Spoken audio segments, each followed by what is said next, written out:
कई दिनों के बाद वीर अपने खास दोस्त चिंटू के साथ क्रिकेट खेल रहा था।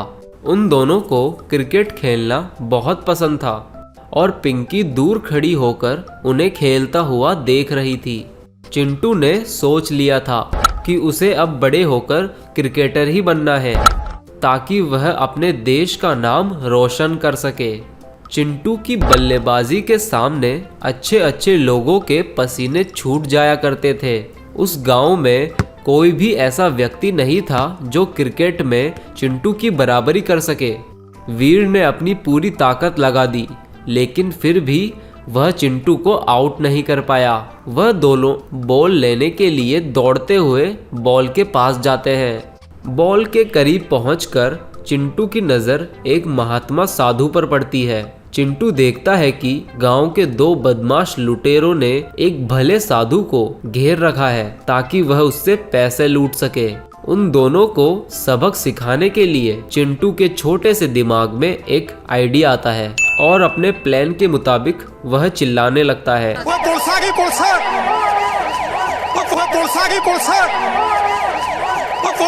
वो दोनों डरपोक लुटेरे पुलिस का नाम सुनते ही घबरा गए और साधु को वहीं छोड़कर भागने लगे। आज का दिन ही खराब है मोंटी, ये पुलिस वाले तो हमें संडे के दिन भी चोरी नहीं करने देते।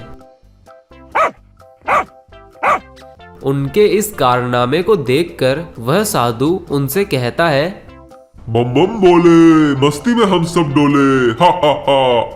तुम बच्चों ने उन गधों को बड़ी आसानी से डराकर भगा दिया, यह देखकर मुझे अच्छा लगा।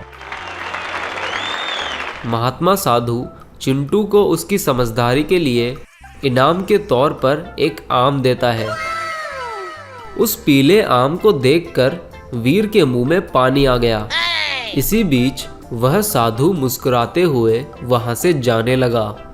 अगर उन साधु जी को हमें इनाम देना ही था तो कम से कम एक दो पेटी आम तो देने ही चाहिए थे। इस एक आम से तो किसी चूहे का भी पेट नहीं भरेगा। वीर के ऐसा कहने पर वहां दो आम की खाली पेटियां आ जाती है और एक के बाद एक आम आकर उन पेटियों में गिरने लगते हैं। देखते ही देखते वह दोनों पेटी आमों से भर गई।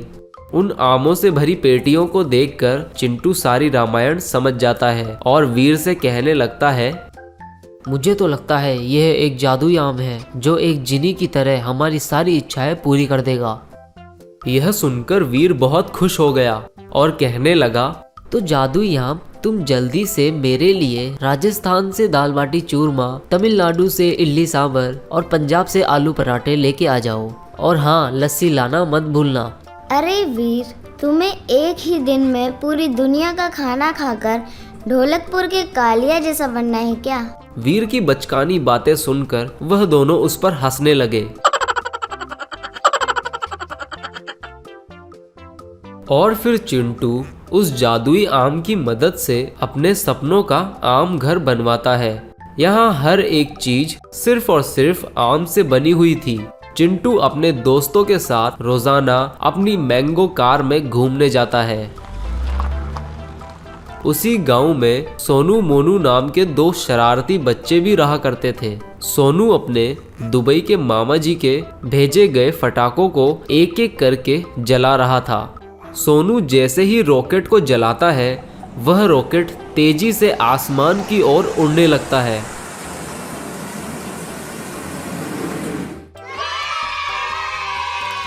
उसी गांव में सुरेश और सुरेखा नाम के पति पत्नी रहा करते थे।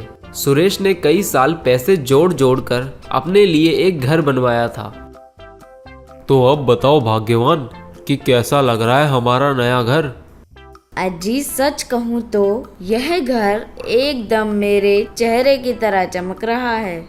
वो तो चमकेगा ही ना भाग्यवान, मैंने अपने पूरे जीवन की कमाई इस घर में जो लगा दी है।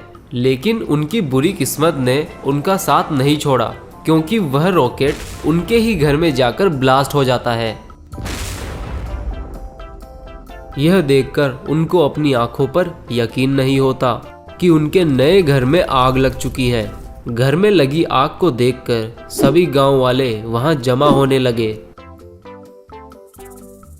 किसी भी गांव वाले में इतनी हिम्मत नहीं थी कि वह वहां जाकर उस घर की आग को बुझा सके। और अब चिंटू ही उन्हें इस मुसीबत से बचा सकता था। अपने गांव वालों को परेशानी में देखकर चिंटू उनके पास जाने लगा।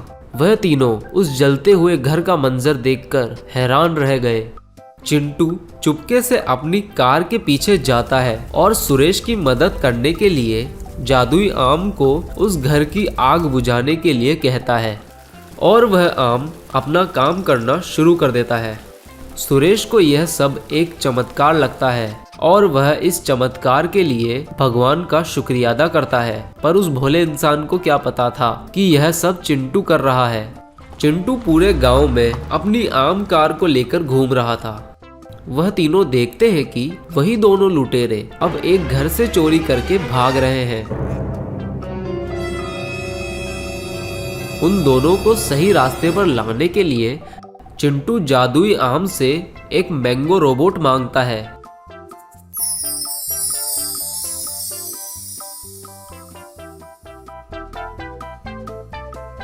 उन चोरों को देखकर आम रोबोट उनके करीब गया और उन दोनों चोरों की पिटाई करने लगता है।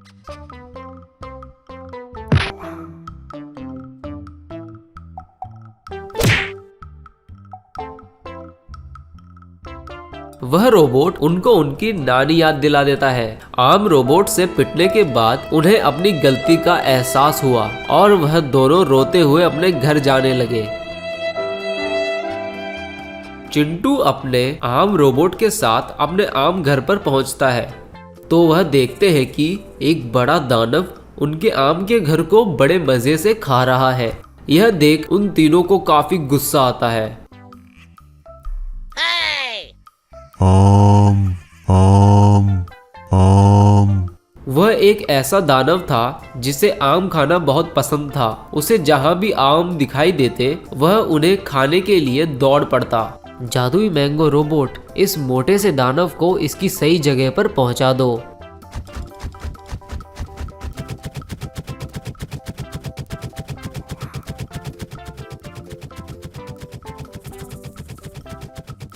वह रोबोट उड़ते हुए उस आमों के भूखे दानव के पास जाता है। रोबोट कस के उसके कान को पकड़ लेता है और उस आम के चटोरे को आसमान की सैर कराता है। अब उस दानव का उसकी सही जगह जाने का समय आ चुका है। मैंगो रोबोट उस दानव को जंगल में लेकर जाता है और उसे पुलिस ऑफिसर्स को सौंप देता है। फिर मैंगो रोबोट कहता है, अगर आपको हमारी ये वीडियो पसंद आई हो तो इस वीडियो को लाइक करिए और ऐसी ही मज़ेदार कहानियाँ देखने के लिए हमारे चैनल को सब्सक्राइब करिए।